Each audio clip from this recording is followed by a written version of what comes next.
At Thanksgiving, my sister stood up like she was accepting an award and said Mom and Dad are signing the house to me. You get nothing. The whole room cheered for her. I didn't. I just smiled, the kind of smile you wear when you already know the storm is coming. Then I looked at my father and said, Dad, should I tell them, or will you? His fork slipped out of his hand and hit the plate hard. My sister went pale, her voice cracking as she screamed, Tell us what? In that moment, every face at that table turned toward me, waiting for the truth I'd been carrying alone for months, the truth they never thought I'd dare to speak.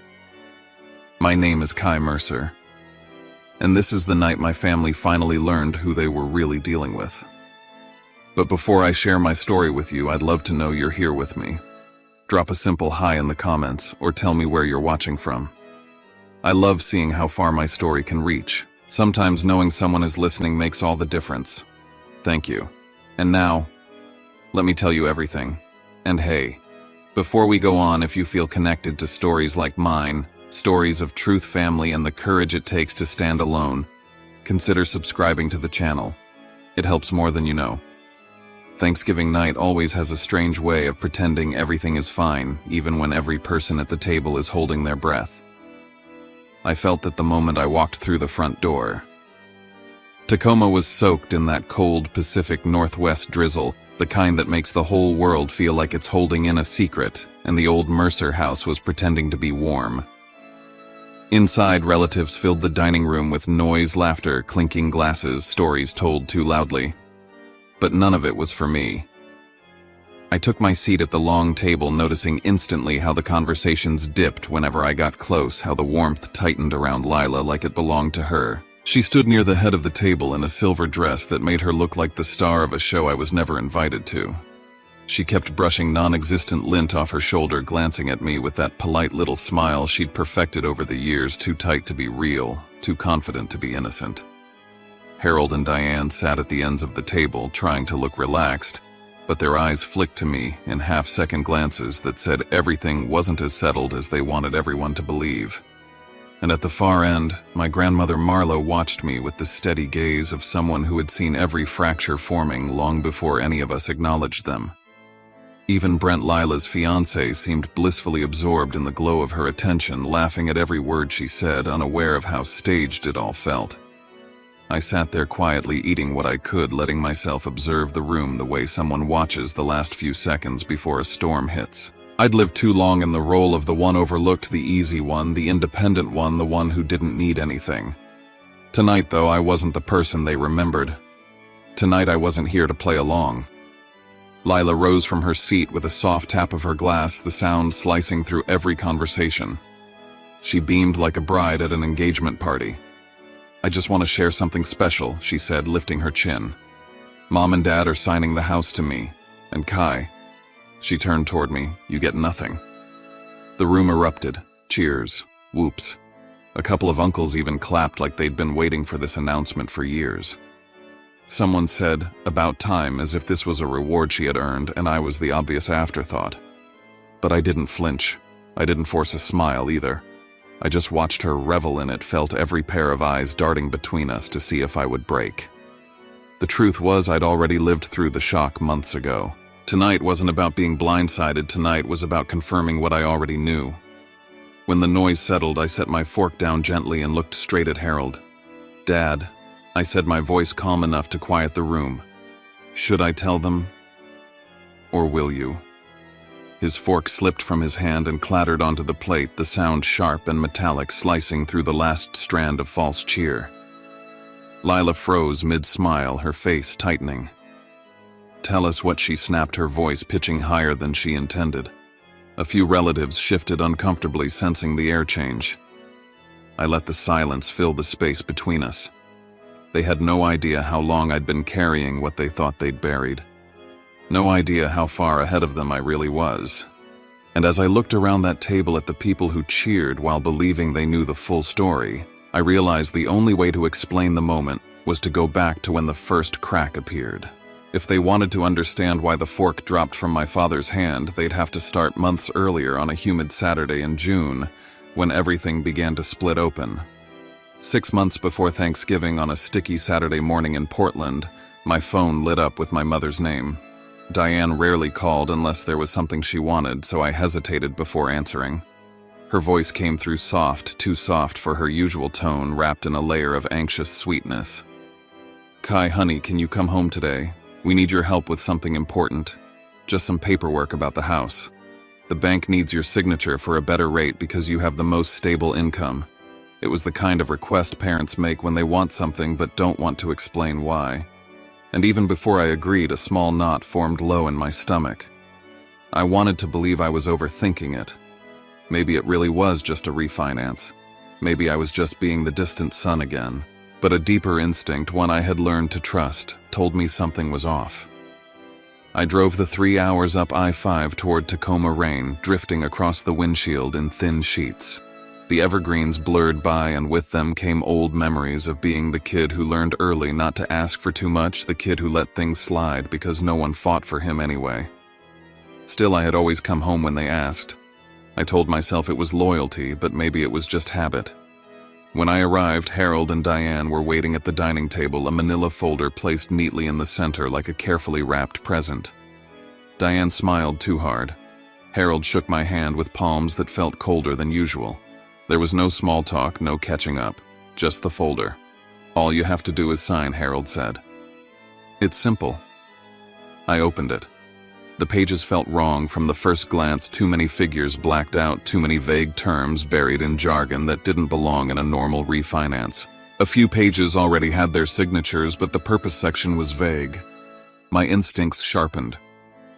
"Can I take this back to Portland?" I asked, flipping another page. "I want my lawyer to look at it." The room froze. Diane blinked too fast, her smile disappearing. Harold's chair scraped as he reached for the folder, snapping it shut faster than I expected.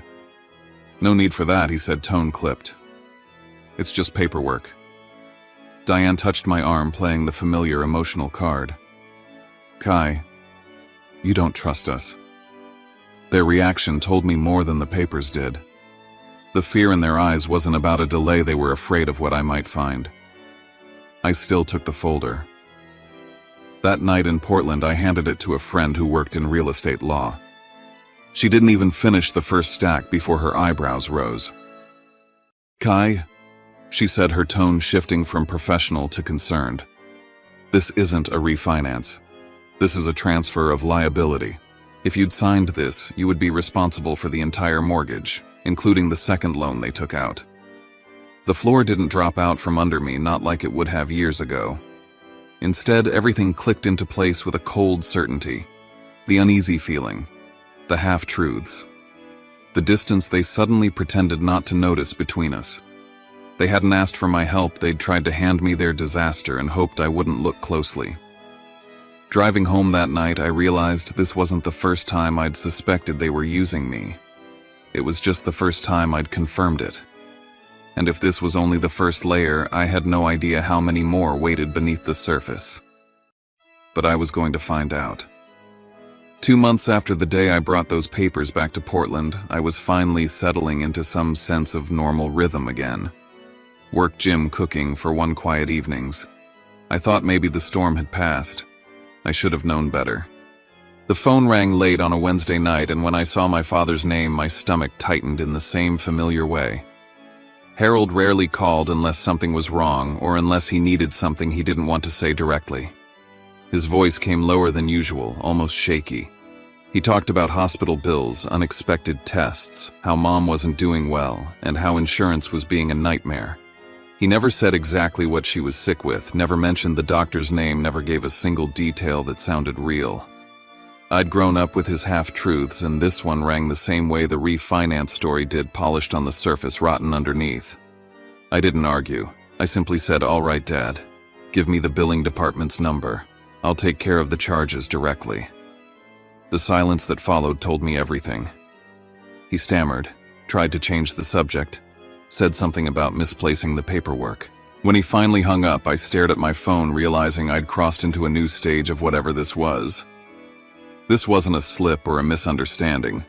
It was a pattern, one where I was supposed to foot the bill, sign the papers, carry the debt, and do it without asking questions. This time I did the thing they feared most. I started looking on my own. I logged into the old joint banking portal I still had access to from years ago.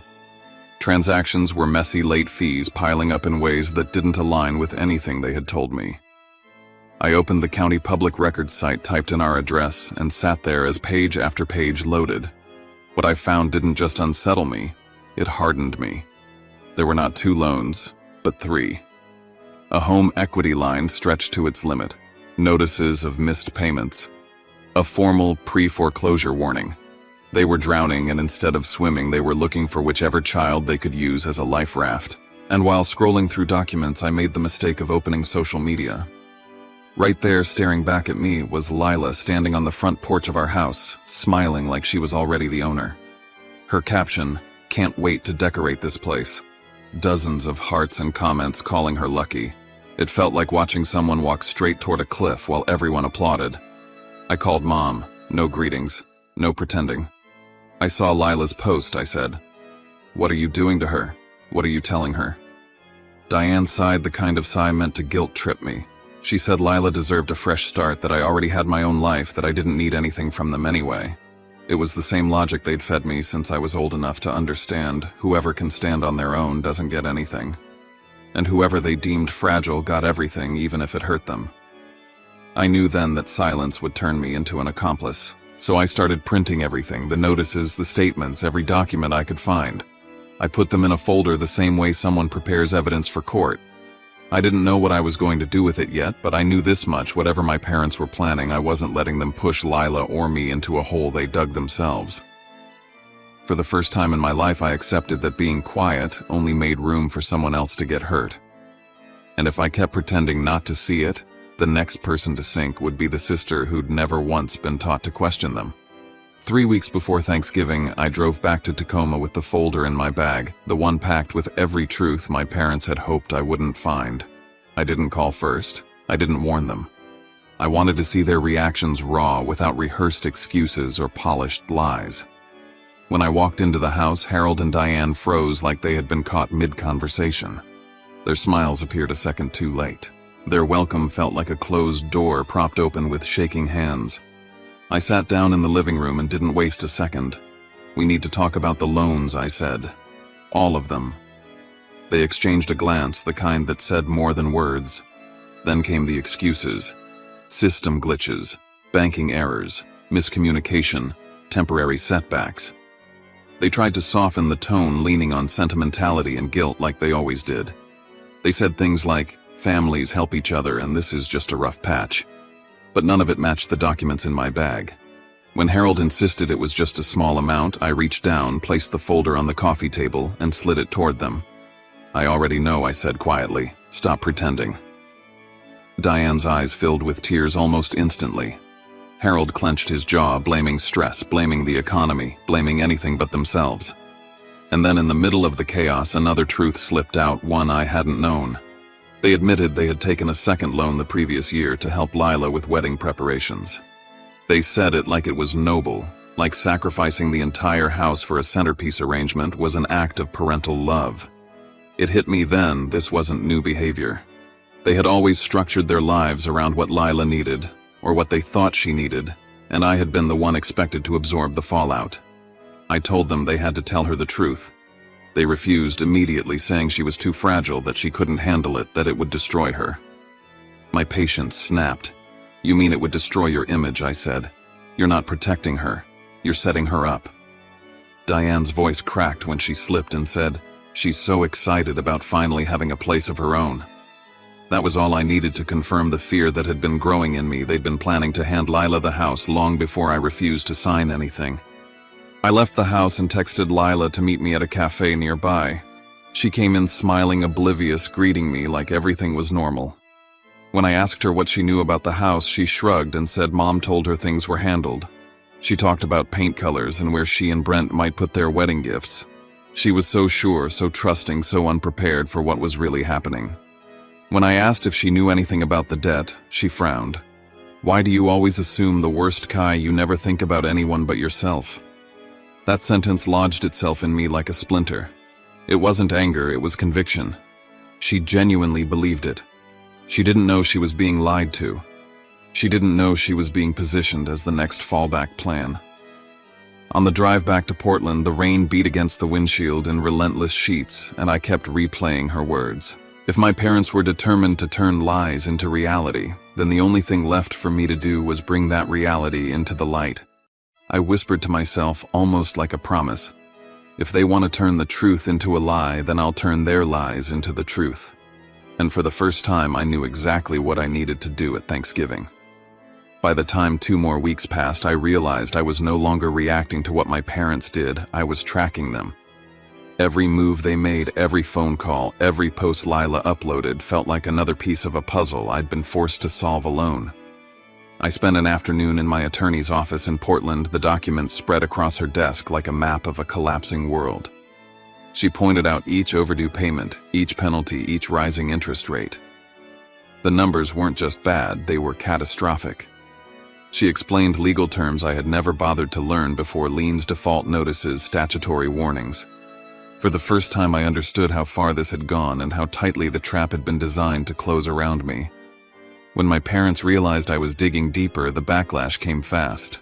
Harold called, voice raised from the first second, accusing me of invading their privacy, telling me I had no right to pry into family business. Diane followed with her own call, softer but heavier, insisting I was stressing them out, making things worse, pushing the family toward chaos. They tried guilt first, then anger, then silence, and when none of that worked, they tried telling me to stop. Not ask, not discuss, stop. Immediately. Their tone only confirmed what I already suspected: there was more hidden beneath the surface. So I drove to Tacoma again, this time straight to the county recorder's office. The clerk didn't even look surprised when I asked for the property file. She handed me a stack so thick it felt like holding a decade. In that pile, I found proof I had never expected to see. A second loan signed with only my father's signature. A final warning from the bank that the house was entering the last stage before foreclosure. The kind of documents a person hides when they're out of options. One particular form made me pause. Diane's signature looked wrong. Too sharp at the edges, too rushed in the strokes. I compared it to other documents where she had signed in front of me years ago. It didn't match. The realization washed over me slowly but unmistakably: someone had signed for her. Whether my father forged it or pressured someone else to sign, the result was the same: they were crossing legal boundaries. On my drive home, I pulled up Instagram, hoping for anything that would distract me. Instead, I saw Lila again, standing on the porch, bright smile captioned with "Can't believe how lucky I am. Thank you, Mom and Dad." The comments were full of hearts, congratulations, and joy. Everyone was celebrating a victory she didn't know was built entirely on unpaid bills and deception. Seeing her there was like watching her walk straight into a burning building while believing she was stepping into a warm home. 2 days later, I ran into Brent at a shopping center in Tacoma. He smiled, shook my hand, and asked casually, "Hey Kai, you think that house is a good investment? Your parents told us it's paid off. I guess we'll be living there after the wedding." My heart clenched. They weren't just lying to Lila, they were lying to the man she planned to marry, tying him into their illusions. I forced my voice to stay even as I asked how much he knew. He talked about future plans, new furniture, weekends in the yard. None of it belonged to reality. After that conversation, I drove straight home, pulled out all the documents, and began sorting them into labeled sections. Mortgage 1, Mortgage 2, equity line, late fees, warnings, questionable signatures. I stacked everything neatly, chronologically, methodically. I wasn't collecting information anymore. I was preparing for something. Preparing for a moment I knew was coming. As I placed the last page into the folder, I whispered to myself, if they want Thanksgiving to be a celebration for her, then it'll also be the day truth finally speaks. The path was set, and for the first time I wasn't afraid of where it led. 3 days before Thanksgiving, I drove to Tacoma one more time, knowing this visit wouldn't be like the others. The house looked normal from the outside, but once I stepped in, the air felt like a pressure chamber. My parents greeted me with forced calm, their smiles stretched thin, the type of expressions people wear when they're pretending the ground beneath them isn't cracking. The living room was tidy in a way that felt staged, as if they wanted me to believe everything was under control. Harold went first. He sat across from me and leaned forward, speaking in a low, warning tone. He said I didn't understand what exposing them would do, that revealing anything would ruin the family, embarrass them. destroy their reputation. Diane stepped in with tears saying a family should protect each other, that I was being cruel, that I was choosing pride over unity. But something had changed in me. Their words didn't cut the way they once did. I listened, but the emotional hooks they used for years no longer had places to land. In the middle of this, I noticed movement behind the hallway wall. A shadow. A breath caught. Lila. She had been listening. When she stepped out, her face was pale, her eyes wide, and the first thing she said was, "Kai, what are you planning to do?" Before I could answer, Harold cut in sharply, telling her this wasn't her business. Diane echoed him, telling her not to worry, that everything was fine. She didn't believe them. Not completely. I saw it in the way she looked between us. We stepped outside to talk privately. In the cold parking lot of a nearby store, her hands trembling in her pockets, she asked if any of what she suspected was true. I didn't tell her everything, but I told her enough for her to understand that our parents were hiding more than she realized. She kept saying she didn't want the family to fall apart, that she didn't want to choose sides. Her voice cracked when she said she didn't know who to believe. I told her I wasn't trying to tear anything apart, I was trying to stop the damage before it grew. She left looking shaken, torn down the middle. That night, I got a call from my grandmother asking me to come over. Her house was quiet, warm, filled with old books and the faint smell of pine. She looked at me with the same sharp eyes she had at the Thanksgiving table. "I've seen this coming for years," she said. "But every time I tried to speak, they accused me of causing trouble. You're the only one who can say the truth without losing yourself." She handed me a small envelope filled with old bills, late notices, proof that the debt stretched far longer than anything my parents admitted. She had been saving them, waiting for someone who would actually act. The next morning, while checking an old shared email account from years ago, I discovered something else, an automated message confirming an appointment to finalize the property transfer. Not months later, not sometime next year, 2 days after Thanksgiving. Lila didn't know. Brent didn't know. They planned to bring her in and have her sign something she didn't understand, turning her into the new carrier of the debt. By then, Lila had started withdrawing from me, her text messages shorter, her tone colder. She thought I was being dramatic, that I was trying to ruin a good thing for her.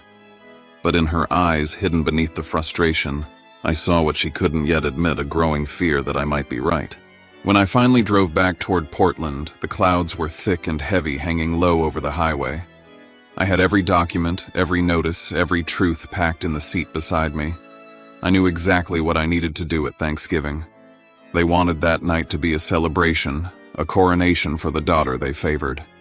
I would make it the night they faced every truth they'd been running from. Thanksgiving night felt like walking into a room soaked in gasoline, one spark away from blowing apart, but everyone was pretending it was just another family dinner. The laughter was too loud, the smiles too tight, and every time someone passed behind my chair, the conversation dipped for half a second before climbing back up with forced enthusiasm. My seat was pushed slightly away from the main cluster, while Lila sat in the center like the star attraction, glowing in a gold dress, her fiancé Brent at her side, our parents drinking in every compliment she received. I barely touched my food. I studied the room the way someone studies the last seconds before an earthquake hits, subtle tremors, widening cracks, tiny signs no one else noticed. My parents kept glancing at me, their faces too animated, trying to convince everyone, and maybe themselves, that tonight was perfect.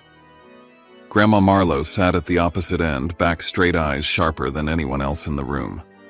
Every time our eyes met, she gave me a small, knowing nod, as if she sensed exactly what I was carrying.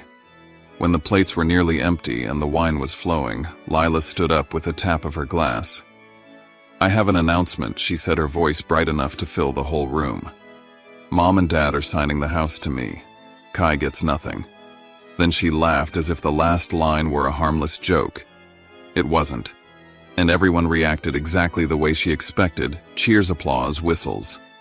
One uncle shouted, "Finally!" Another toasted to the future homeowners. I didn't clap. I didn't move. I just watched them celebrate something they didn't understand. When the noise finally calmed, I placed my fork down and looked straight at Harold. "Dad," I said softly but firmly, "should I tell them? Or will you?" The room dropped into silence so sharp it felt like the air had been punched out of it. Harold's fork slipped from his hand and hit the plate with a metallic crack that made several relatives flinch. Lila's face twisted in confusion and irritation. "Tell us what," she demanded, her voice high and unsteady. I reached down, pulled the folder from beside my chair, and set it on the table. All eyes followed the motion like it was a grenade being placed among the dishes. "Before anyone congratulates anything I said, they should know the real condition of this house." Harold lunged forward, trying to push the folder away. "Stop this," he snapped. "You're making things up just to ruin tonight." Diane's voice trembled as she touched Lila's arm. "Sweetheart, don't listen to him. He's confused."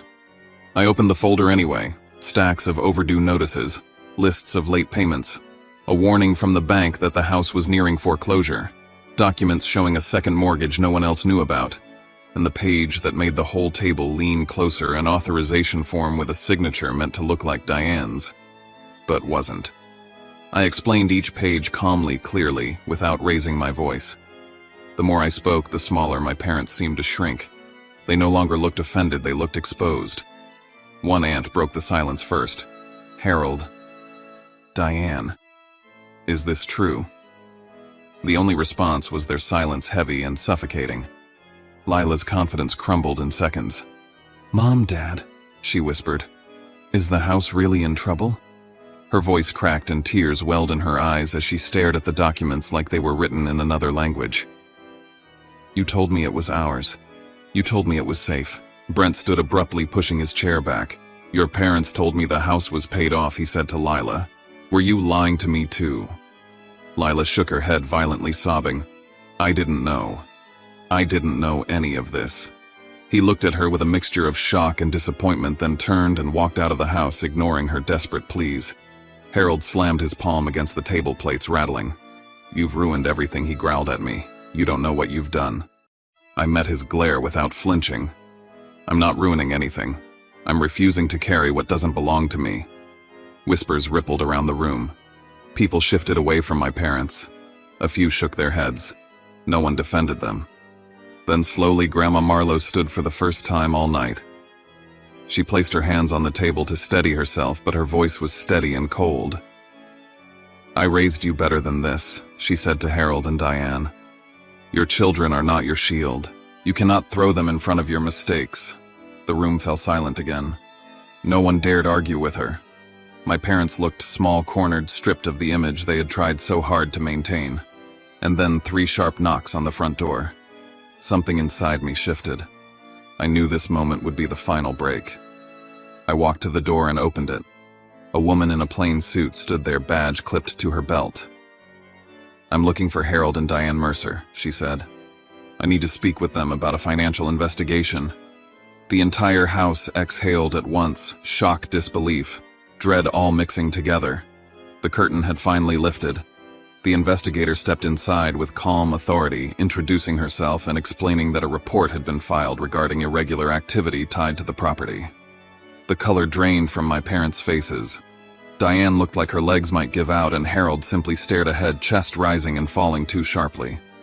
My relatives backed away, clearing space as though contamination might spread. She asked for the original documents. Harold hesitated. Diane fumbled excuses. Their refusal only made things worse. The investigator began comparing the paperwork on the table to the copies she brought. She paused at the questionable signature and looked up with a frown that made the room tighten. "This signature appears inconsistent," she said. "We'll need clarification." No one defended my parents, not one person. A group of cousins quietly gathered their coats. An aunt whispered that she'd call later, but didn't make eye contact.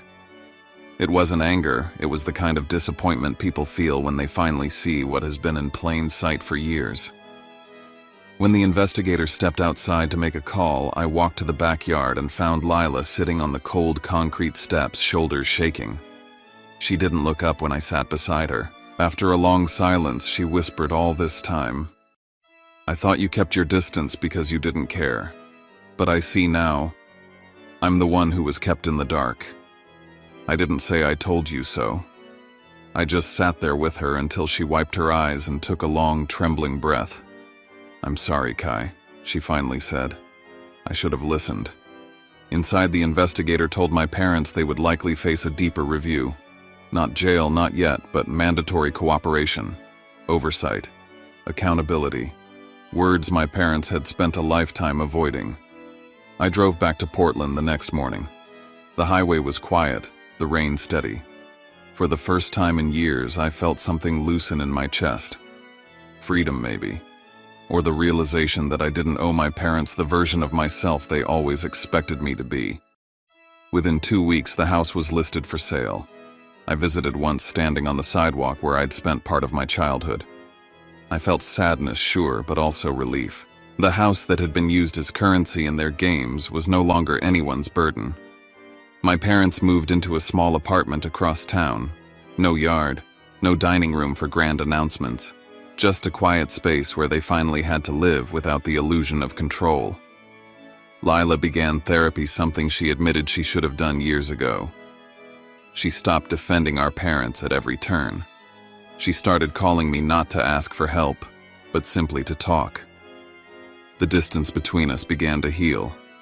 One afternoon, my phone rang and it was Diane. Her voice wasn't sharp or manipulative. It was tired. Real. "Kai," she said softly, "I'm sorry for everything." I didn't rush to forgive her, but I accepted the apology. Holding on to hatred only keeps you tied to the past. Later that week, I visited Grandma Marlowe. She poured tea, sat across from me, and said the sentence that stayed with me long after I left. "The truth hurts," she said, "but it saves people too." And she was right. For years, I thought speaking up would break my family apart. But the truth is, silence had been breaking us long before I ever opened my mouth. Telling the truth didn't destroy us, it stopped the destruction from spreading. And now every time I think back to that Thanksgiving table, I ask myself a question I'll leave with you too. When you're faced with a room full of people who believe the lie is easier, will you stay silent? Or will you speak up to save yourself? In the days after everything's settled, I kept replaying that Thanksgiving night in my mind, not the shouting, not the shame, not even the investigator walking through the door, but the moment right after. The moment when the truth finally echoed louder than the lies, when the room stopped pretending and every mask slipped. I remember standing there surrounded by people who thought they knew our family, realizing they were seeing for the first time what I had lived with for years. And it struck me that sometimes the most painful thing you can do is also the most necessary. Telling the truth didn't feel heroic. It felt heavy. It felt lonely. But it also felt like breathing after holding my breath for far too long. Looking back, I don't regret a single word I said. I regret the years I let silence take my place. Silence that convinced everyone, including me, that my feelings weren't real, that my role was to endure, that protecting others meant burying myself. It took a collapsing house and a family falling apart to finally show me that honesty isn't cruelty. It's compassion in its sharpest, most uncomfortable form. It forces people to confront what they've avoided. It stops the cycle before it passes on to the next person. And sometimes the truth doesn't fix everything. It doesn't make the past disappear. But it does stop you from carrying what was never meant to be yours. What surprised me most, though, was what came after. The quiet, the clarity, the strange peace that grew in the spaces where guilt used to live. I learned that healing isn't always loud or dramatic. Sometimes it's a small moment, like driving home on an empty highway, or hearing your sister say she finally understands, or receiving an apology you never thought would come. Sometimes healing is simply knowing you didn't abandon yourself when it mattered.